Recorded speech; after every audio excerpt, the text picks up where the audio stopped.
শ্রীদেবী লক্ষ্মী দেবাদিদেব মহাদেবকে কেন তার স্তন বলি দিয়েছিলেন।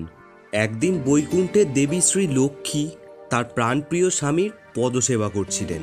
তখন হঠাৎই ওনার মনে একটি প্রশ্ন জাগে এবং তিনি নির্দ্বিধায় ওনার স্বামীর কাছে এটি জানতে চান। তিনি বলেন, দেবী শ্রী লক্ষ্মী কি ওনার প্রাণপ্রিয়?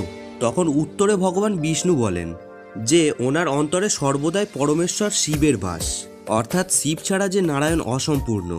এবং তিনি এও বললেন যে কোনো ব্যক্তি যিনি ভগবান শিবের ওপরে অগাধ নিষ্ঠা ও ভক্তি রাখে সেই ব্যক্তি শিব তুল্যেও নারায়ণের অতি প্রিয়। এই শুনে দেবী শ্রী লক্ষ্মী দুঃখিত হয়ে গেলেন এবং তিনি সিদ্ধান্ত নিলেন তিনিও শিব তুল্য হবেন। তাই তিনি বৈকুণ্ঠ ছেড়ে তার প্রিয় স্থান পদ্মাবনে চলে যান।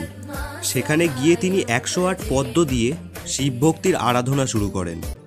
এরপর ভগবান শিব শ্রীদেবী লক্ষ্মীর পরীক্ষা নেওয়ার জন্য 108 পদ্মের মধ্যে থেকে 2টি পদ্ম সরিয়ে দেয়।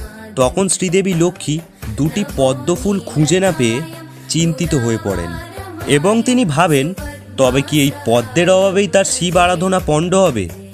তখন ওনার হঠাৎ মনে পড়ে যে ভগবান শ্রীহরি বিষ্ণু একবার ওনার স্তনযুগলের প্রশংসা করে বলেছিলেন যে ওনার এই স্তনযুগল পদ্মের ন্যায় কোমল। তাই তখন তিনি মনস্থির করলেন যে তিনি পদ্মের পরিবর্তে তার 2 স্তনযুগলই বলি দেবেন।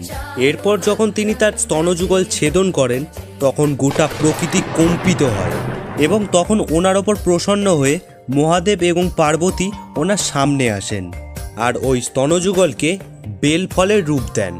যেহেতু এই বেলফল শ্রীদেবী লক্ষ্মীর অঙ্গ দিয়ে তৈরি হয়েছিল সেহেতু এই ফলকে শ্রীফলও বলা হয়। এবং তিনি শ্রীলক্ষ্মীর আত্মবলিদানে তুষ্ট হয়ে ওনাকে শ্রীহরি বিষ্ণুর বুক্ষ বিলাসী হওয়ার আশীর্বাদ দেন।